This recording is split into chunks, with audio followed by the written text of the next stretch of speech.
Ang kwentong ito ay hango sa totoong buhay. Karanasan ito ni Dison. Taong 1983. Kahupyan, Southern Leyte.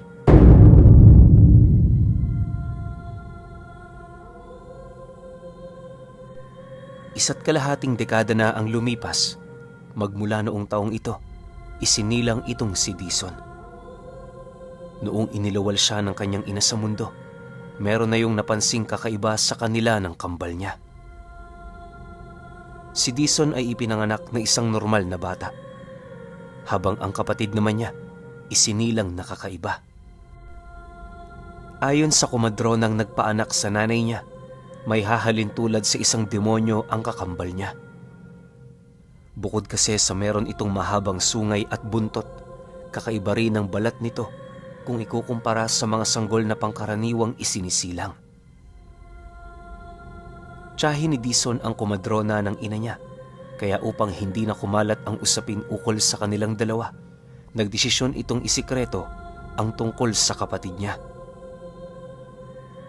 Subalit, habang lumilipas ang taon, napapansin nilang tila bang mas mabilis na lumalaki ang kanyang kakambal kung ikukumpara sa kanya.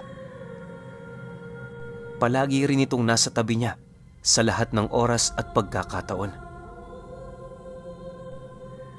Sa pagtungtong ni Dison ng 16 anyos, parang 20 anyos na yung kapatid niyang yon. Napakalayo rin ang itsura nito sa kanya, kaya na may napagkakamalan sila ng kanilang mga kakilala bilang magpinsan. Dagdag pa ni Dison na sa paglipas ng mga taon, tanging ang pamilya lamang nila ang merong kakayahang masilayan ang totoong anyo ng kambal niya. Itong mga panahong ito, kasalukuyang nag-aaral si Dison sa sekundarya. Bukod kasi sa pabalik-balik siya, may mga taon ding tumitigil siya sa pag-aaral. Wala naman kasi sa kanyang isipan na magsayang ng oras sa paaralan, gawa ng noon pa man, hindi na gaanong kataasan ang kanyang pangarap. Basta ang nais niya lamang noong mangyari, makasama ang kanyang mga magulang hanggang sa pagtanda, sa kanila mismong tahanan kasama ang mga hayop nilang inaalagaan. Kahit maganda naman ang pangarap niya, pilit siyang tinataguyod ng kanyang mga magulang dahil naniniwala ang kanyang ama na mas mainam pa ring mabuhay na hindi mangmang sa lipunan. Isa ring rason kung bakit pinag-aaral siya nito ay para matuto yung kakambal niyang palaging nakabuntot sa kanya. Magmula noong narinig yon ni Dison, mas lalo pa niyang pinaghusayan ang kanyang ginagawang pag-aaral alang-alang sa kanyang kapatid. Akala ni Dison, habang buhay ng gano'n ang mga kaganapan sa buhay nila, pero nagkamali siya. Isang hapon, habang naglalakad sila papauwi ng bahay nila, meron silang nakasalubong na isang lalaking naglalakad, punong-puno ng putik ang buo nitong kasuotan. Paglagpas nila sa kinaroroonan nito, bahagya naman sila noong natigilan matapos nilang marinig ang lalaki na nagwiwika ng, "Hoy! Kayong kambal! Lumapit nga kayo rito!" Nang marinig naman ni Dison ang sinabi ng lalaki, dahan-dahan naman sila roong lumapit, alinsunod sa nais nitong mangyari. Pagharap nilang dalawa sa kinaroroonan nito, napansin naman nilang meron yung dinukot na isang bagay sa mismong bulsa nito. Pagsilay nila sa bagay na yon, doon tumambad sa kanila ang naaagnas na panga ng tao na meron pang mga konting piraso ng laman nito. Nang masipat naman ni Dison na iniaabot yon sa kanila ng lalaking yon, agad naman sila doong napaatras habang pilit yung tinatanong ng, "Manong, teka lang, para saan naman ho yan?" Matapos naman niyang makapagsalita, laking gulat na lamang niya nang bigla yung inabot ng kambal niya habang seryosong sumasagot sa kanya ng, "Kapag merong ibinigay ang isang nagmamagandang loob, kunin mo." Matapos naman itong makapagwika, dali-dali naman yung naglakad papalayo sa kanilang dalawa. Hindi naglaon, umalis na rin ang lalaking yon, kaya ang ginawa niya, ipinagpatuloy na rin ang paglalakad nila pabalik sa kanilang tahanan. Sa pagsapit ng gabi noong mismong araw, inilahad ni Dizon sa kanilang ama ang tungkol sa mga nangyari. Ayon sa kanya, unang beses niyang makita ang taong yun sa lugar nila, kung kaya't nasisiguro niyang hindi yun naninirahan sa kanilang baryo. Dagdag pa niya na, meron yung iniabot na kakaibang bagay sa kanila na siya namang kinuha ng kakambal niya. Nang marinig naman ng kanyang ama ang kanyang sinabi, bigla naman yung napatingin sa kanyang kambal habang tinatanong ito ukol sa bagay na kinuha nito sa lalaki. Makalipas pa ang ilang minuto, nang mapansin ng kakambal niya na galit na ang kanilang ama, wala na rin yung nagawa kundi sundin ang nais nitong mangyari. Pagbaba nito nang dala nitong panganang tao sa mismong hapagkainan nila, agad namang napasuka ang kanilang ina.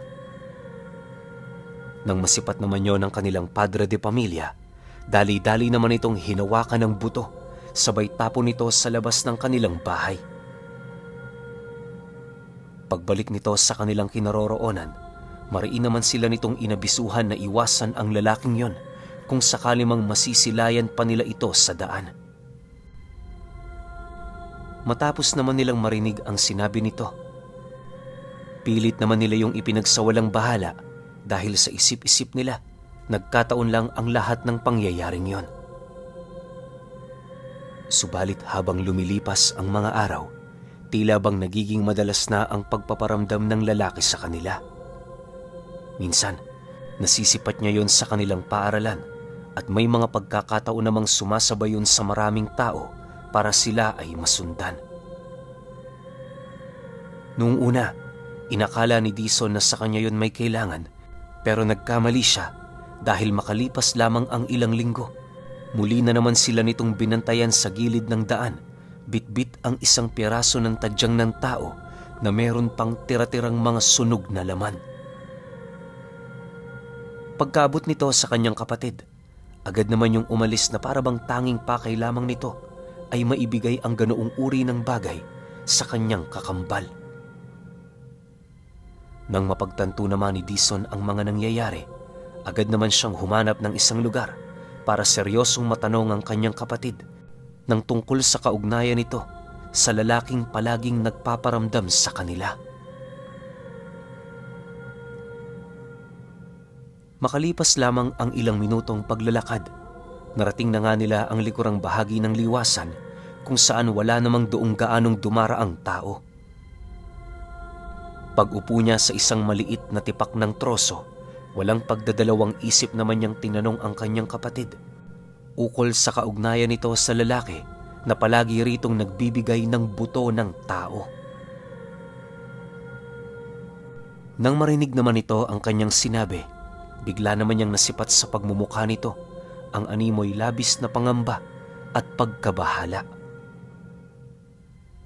Dahil sa naging ekspresyon ng kakambal niya, inabisuhan naman niya yung magtiwala sa kadahilanang naniniwala siyang maiintindihan niya ang kalagayan nito. Pagkarinig naman ng kakambal niya sa kanyang sinabi, nasipat naman niya yung dahan-dahang naghuhubad ng damit sa kanyang harapan. Pagkaalis ng saplot nito, doon bumungad sa kanya ang katawan nitong animoy pinagdugtong-dugtong na mga butong ibinigay ng lalaking yon.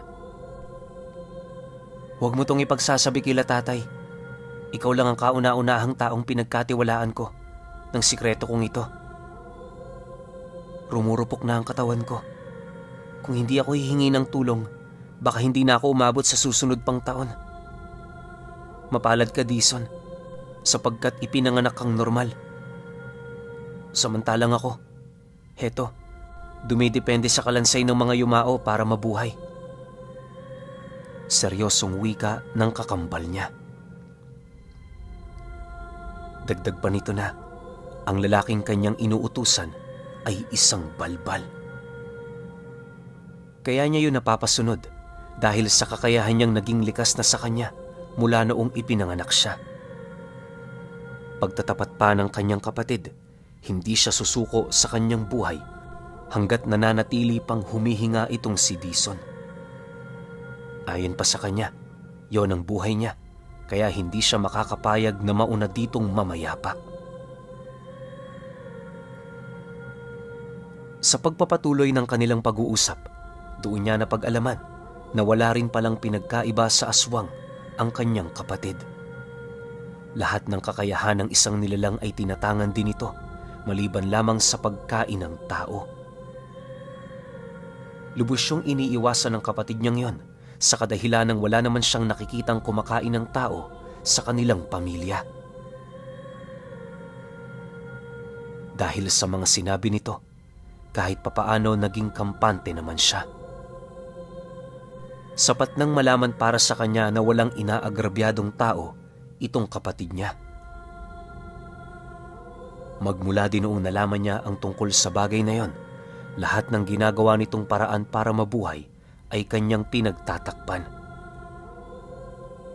Tuwing meron namang nakakagalit si Dison sa kanilang paaralan, ang kanyang kapatid ang nagsisilbi niyang proteksyon.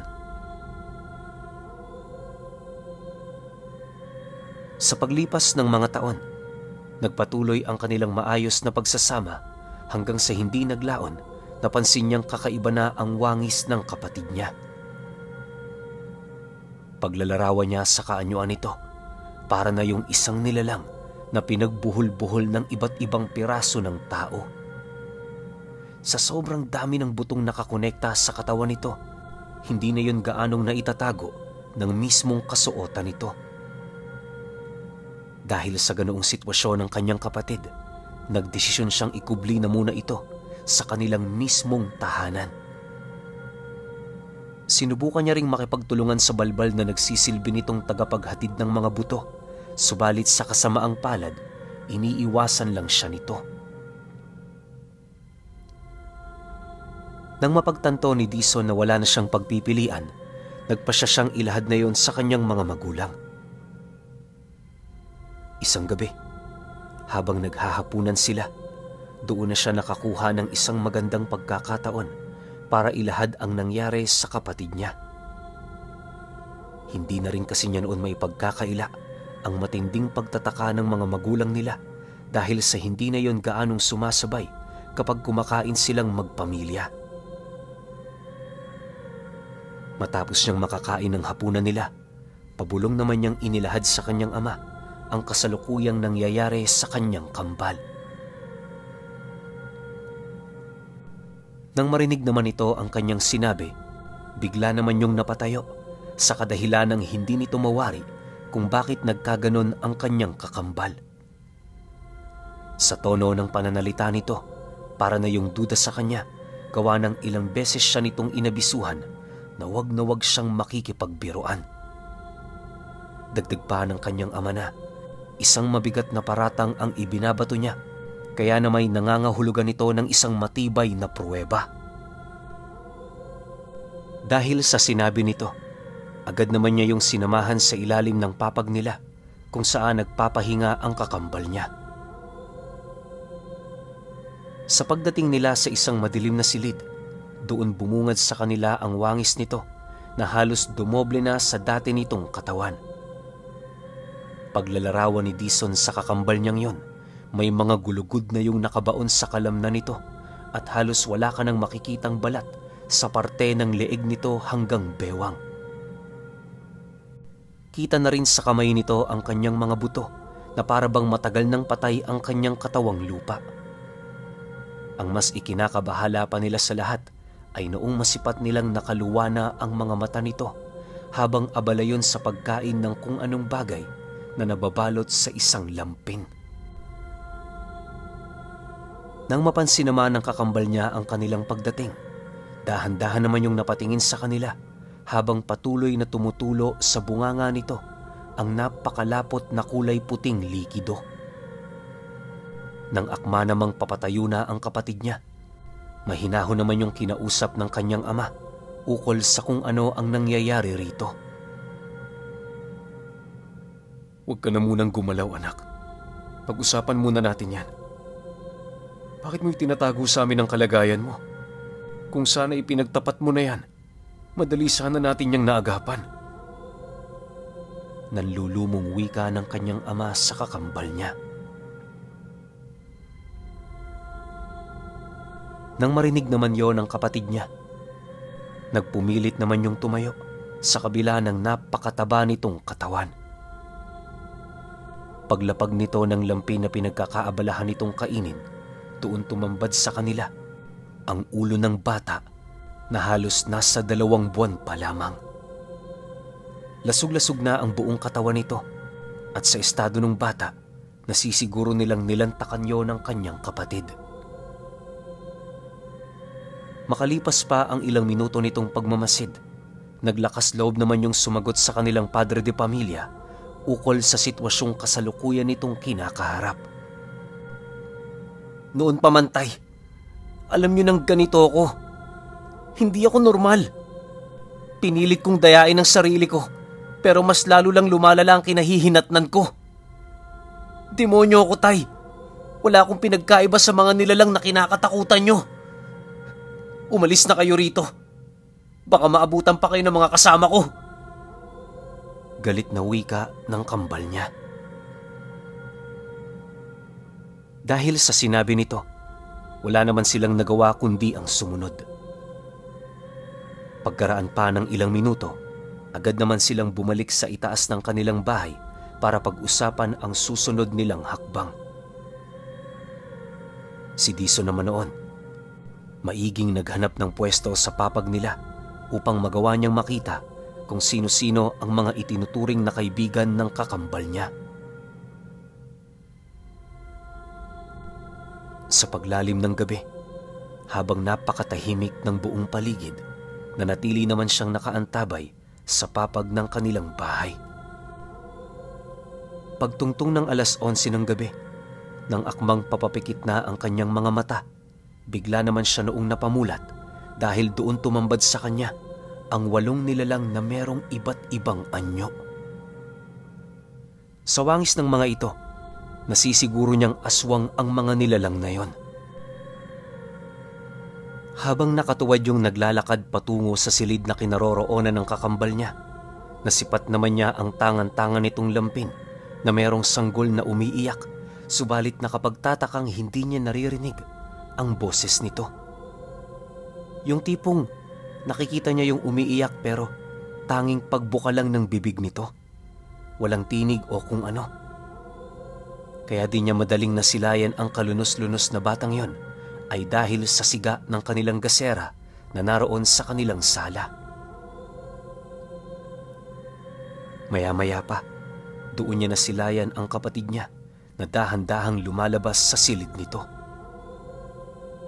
Una nitong nilapitan ay ang balbal nitong kaibigan na merong daladalang buto ng tao na matatagpuan sa may bandang binti nito.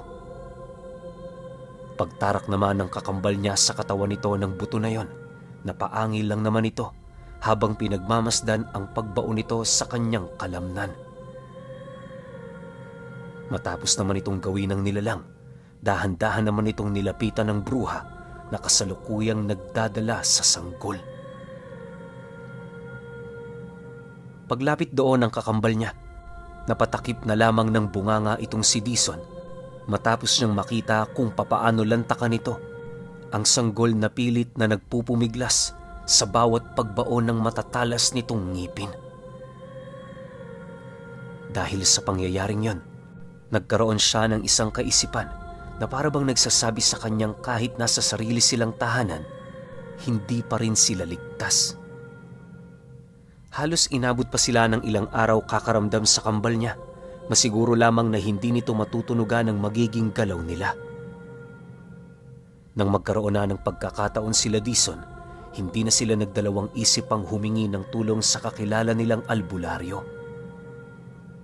Nababahala man sila sa kaligtasan ng kakambal niya, pero wala silang pagpipilian alang-alang sa katahimikan ng kanilang mga buhay.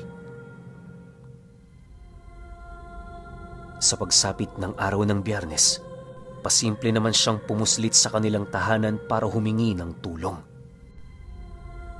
Hindi na noon sumama ang kanyang ama. Gawa ng, sa oras na mawala yun sa bahay nila, paniguradong matutunugan ito ng kakambal niya. Kinagabihan noong mismong araw na yon, dahil sa dami ng nagpapakonsulta sa albularyong pinuntahan niya, inabot siya ng dilim para lamang makuha ang atensyon nito. Habang kaharap niya ang matanda, inilahad niya rito ang mga bagay na kasalukuyang nangyayari sa kanilang pamamahay. Lahat ng nasaksihan niya ay kanya na ring ibinahagi nang sa gayoy mas maging klaro para sa albularyo ang tungkol sa kung anong uri ng nilalang ang kahaharapin nito. Matapos naman itong maunawaan ang lahat ng kanyang mga sinabi, nagdesisyon na yung sumama sa kanya. Bago sila umalis sa tahanan nito, pansin na pansin ni Dison ang dami ng gamit na pilit na dinadala ng matanda. Habang binabagtas nila ang daan, doon niya nalaman ang tungkol sa katotohanang bumabalot sa misteryo ng kanyang kakambal. Ayon sa matanda, ang kakambal niyang yon ay ang tinatawag na reyna ng mga aswang. Isa itong uri ng aswang kung saan meron itong malawak na kapamahalaan sa lahat ng uri ng nilalang na merong kaugnayan sa kanilang lahi. Dagdag pa ng albularyo na, likas na lamang para dito ang magkaroon ng patay na katawan. Sa kadahilan ng bago pa man isinilang ang reyna ng mga aswang, meron na yung tinatangang sumpa. Nga pala, baka ikumpara niyo ang gabunan sa reyna. Ibang-iba ang kambal ni Dison sa mga pangkaraniwang gabunan lang. Higit na mas makapangyarihan ito kung pagbabasehan lamang ang kanilang mga lakas at bilis. Walang-wala rin ang gabunan sa reyna, lalo pat tuwing nagkakaharap ang gabunan at ang mga nilalang na kagaya ng kakambal ni Dison, palaging gabunan ang unang lumuluhod sa harapan nito. Sa pagpapatuloy ng kanilang paglalakad, doon na nila tuluyang nasilayan ang kanilang tahanan. Nang akmang malapit na sila sa bakuran nito, bahagya naman silang natigilan matapos nilang masilayan ang iilan sa mga kaibigan ng kanyang kakambal. Kasalukuyan yung naglilibot sa kanilang pamamahay na parabang yun na ang ginawang pugad ng mga ito. Makalipas pa ang ilang minuto nilang pagmamasid, napansin naman nilang binubuo ng iba't ibang uri ang mga nilalang na naroon.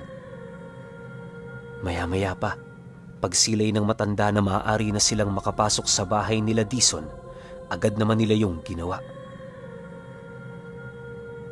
Nang marating na nila ang sala nito, dali-dali naman silang tumungo sa papag na sakto sa kung saan naroon ang kanyang kakambal. Pagsilay doon ng albularyo, agad naman yung kumuha ng isang timbang tubig sabay buhos sa mismong kinaroroonan ng nilalang. Nang maisakatuparan na yon ng matanda, nagmamadali naman yung tumungo sa ilalim ng papag para puntahan ang kinaroroonan ng kakambal ni Dison.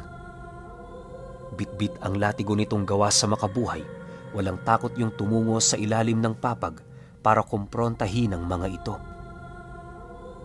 Dahil sa dilim noon ng paligid, bigo naman niyang masilayan ang mga pangyayari, basta ang sumunod na lamang niyang nakita, hawak-hawak na ng matanda ang nalulusaw na ulo ng kakambal niya.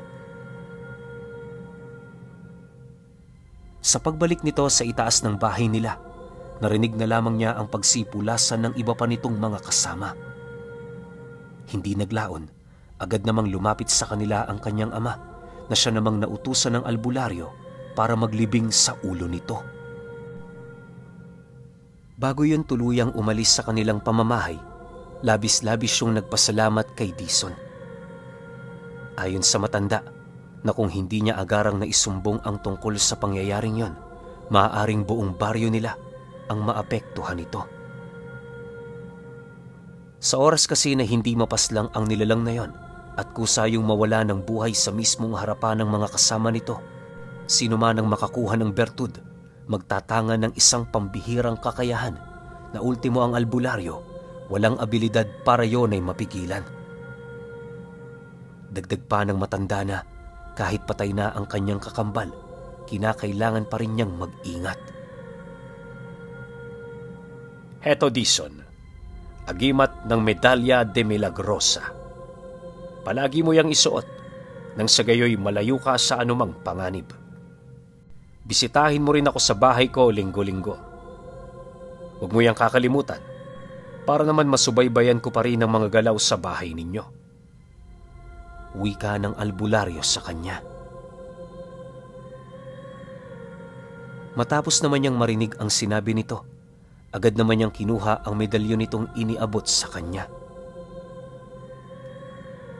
Lumipas pa ang mga araw, nagpasya ang ama niya na lumipat sila ng bahay sa kadahilanang naniniwala ito, wala ng kaligtasan ang kanilang tahanan, lalo pat minsan na yung naging pugad ng mga masasamang nilalang. Ilang dekada pa noon ang lumipas, kahit matagal nang patay ang kakambal niya, nanatili pa ring sariwa sa kanyang alaala ang kanilang masasayang pagsasama. Pero alam niyo ba, na sa kabila ng mga masasayang alaalang yon, meron doong isang aninong nagkukubli ukol sa kwento ng kakambal niya na isang reyna ng mga aswang.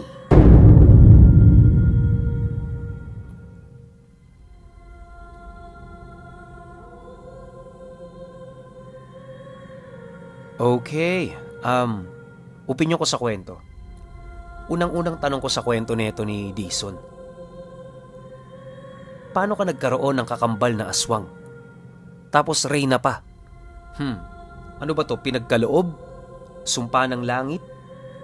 Sinabay ng demonyo? Sumpa ng engkanto? Hindi ko maintindihan kasi isipin ninyo, ultimo yung albularyo, walang eksplanasyon kung paano nangyari yung kaganapan na yun. Diba parang yun lang, pinanganak lang siya na merong kakambal, tas yung kakambal niya pala reyna ng mga aswang. Tsaka first time kong makarinig ng tungkol sa reyna ng mga aswang. Diba? Ang lakas kagad ng kapatid niya may kakayahan na magkontrol ng iba't ibang uri ng nilalang. Tulad nung sa kapatid niya kasi ang kinokontrol, diba, balbal? Ang lakas nun, diba? Paano pa kaya yung ibang nilalang? Kasi parang napansin ko sa kwento, 8 magkakaibang uri kayang pagsabay-sabayin ng kakambal niya. Yun lang yung pinakatanong ko, paano nangyari yun? At saka, ano yung mismong tawag? Kasi alam ko meron talagang tawag dito Hindi lang basta reyna ng mga aswang. May specific na lahi ito na kinabibilangan. Kasi kung i-imagine ninyo, medyo nakakakilabot yung description Pinagtagpi-tagping katawan ng iba't ibang tao. Sobrang nakakatakot yun. Pero yun nga, medyo napaisip lang talaga ako, paano nagkaroon ng kakambal na aswang itong si Dizon? Gayong normal naman siguro yung mga magulang niya, di ba? Walang makapagsasabi. Pero syempre, hindi naman talaga ako 100% na sigurado na walang makapagsasabi kasi alam ko karamihan din sa inyo marami ng experience pagdating sa iba't ibang nilalang. Kaya kung may opinion kayo sa kwentong ito, comment nyo lang sa baba. Yun lang, hanggang sa susunod na kwento. Salamat.